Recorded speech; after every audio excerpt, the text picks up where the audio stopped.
देहरादून शहर में आम जनता की सबसे ज्यादा बड़ी मुश्किलें बढ़ाने का काम करता है घर घर से उठने वाला कूड़ा, जिसमें लापरवाही की लगातार मिल रही शिकायतों के बाद अब डीएम देहरादून और नगर निगम के प्रशासक सवीन बंसल ने सरकारी और कार्यदायी संस्था के साथ अधिकारियों को तलब कर बैठक की है, जिसमें शिशंबरा वेस्ट प्लान के साथ डोर टू डोर कूड़ा उठाने वाली कंपनियों के खिलाफ सख्त एक्शन लेने के आदेश किए गए हैं।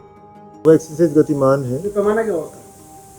उसका पैमाना एक ही है कि जितनी हमारी सैंक्शन स्ट्रेंथ थी, तो सैंक्शन स्ट्रेंथ के बियॉन्ड जो भी कर्मी अभी रखे गए होंगे किसी भी कारण से, तो उसके अकॉर्डिंग हम सॉर्टिंग करेंगे। एक क्यूआर कोड और लाइटिंग का चल रहा है, इसका क्या है?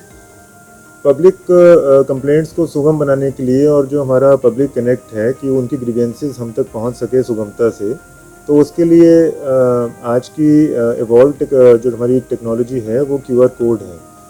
हर एक व्यक्ति के पास आजकल हमारा स्मार्टफोन है। So QR code is interoperable in all the phones. किसी भी कंपनी का फ़ोन हो या किसी भी टेलीकॉम ऑपरेटर की वो सर्विसेज लेता हो, तो उसमें प्रत्येक लाइट पोल का हमारा नंबर रहता है। तो प्रत्येक लाइट पोल पर क्यूआर कोड पेस्ट किया जाएगा।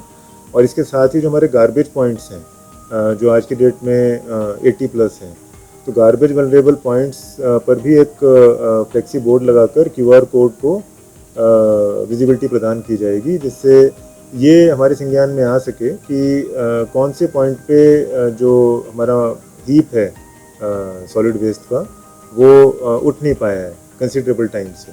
तो वहाँ के स्थानीय लोग या कोई भी जो पब्लिक स्पेस इंडिविजुअल है वो उसमें स्कैन करके हमें अवगत करवा सकता है, तो तत्काल कार्रवाई हम कर देंगे। अभी ये भी प्लान किया जा रहा है कि यथाशीघ्र इसको माननीय मुख्यमंत्री जी से लॉन्च करवाया जाए। देखिए, ऑलरेडी जब इनको हमने 3 फोर्टनाइट्स का समय दिया था अपने कार्य पद्धति में सुधार का, हर एक 15 दिन में इनका रिव्यू भी होल्ड किया गया। वहाँ पे हमारे नगर आयुक्त, उपायुक्त जो अपनी टीम्स के माध्यम से इनकी मॉनिटरिंग करवा रहे हैं, स्वयं भी अर्ली मॉर्निंग आवर्स में, लेट नाइट आवर्स में पेट्रोलिंग कर रहे हैं। और जो पब्लिक फीडबैक आ रहा है, तो उससे जो हमारा रूट कवरेज है और जो टनेज है, उसमें सुधारात्मक कार्रवाई नहीं हो पा रही, despite imposition of penalty to the tune of 30-35 lakhs up till now. So इसमें जो एक कंपनी है सनलाइट, उसका कुछ मार्जिनल इम्प्रूवमेंट्स दिख रहे हैं। और जहाँ पर अभी डेस्परेट कंडीशंस हो गई थी ड्यूरिंग फेस्टिव सीजन, जहाँ पे वर्कर स्ट्राइक वगैरह प्रकाश में आई थी, तो वहाँ पे नगर निगम को उन्होंने सपोर्ट भी किया है। So I would commend that firm. लेकिन जो हमारी बाकी 2 कंपनीज़ हैं, उनकी डिसअपॉइंटिंग परफॉर्मेंस रही है ड्यूरिंग ऑल दिस फाइल। और फाइनल नोटिस भी आयुक्त की तरफ से सर्व किए जा चुके हैं। सो इसमें अभी डिसीज़न हमारा यही हुआ है कि हम एक अच्छी क्रेडिबल फर्म को यहाँ पर ग्राउंड करने के लिए एक नया RFP फ्लोट करने जा रहे हैं। इसमें जो प्रोसेसिंग टाइम रहेगा, उस दौरान एग्जिस्टिंग कंपनी से ही कार्य लिया जाएगा। और यदि उसमें किसी भी तरह की कोई रिट्रीट या विड्रॉल किया जाता है विदाउट निगम्स परमिशन, सो उसमें सख्त रुख अपनाते हुए जो परफॉर्मेंस सिक्योरिटी है वो जब्त की जाएगी और फर्म को ब्लैकलिस्ट भी किया जाएगा। मशीनरी अपग्रेडेशन का हमारा ऑलरेडी बिड हो चुका है। हम मशीनरी अपग्रेड कर रहे हैं, जो ट्रॉमल्स और सेपरेटर्स और प्रोसेसिंग कैपेसिटी है हमारी प्लांट की, जिससे वहाँ पर जो यूजेबल हमारा एंड प्रोडक्ट्स निकलते हैं वो ज़्यादा मात्रा में निकल सकें। वो सुगमता तो हम बना रहे हैं निगम की तरफ से, लेकिन जो अभी एग्जिस्टिंग कंडीशन में मैंडेट था वो सीवियरली ब्रीच किया जा रहा है। ट्रांसपोर्टेशन से कैपेसिटी अपग्रेडेशन का कोई लिंक नहीं है।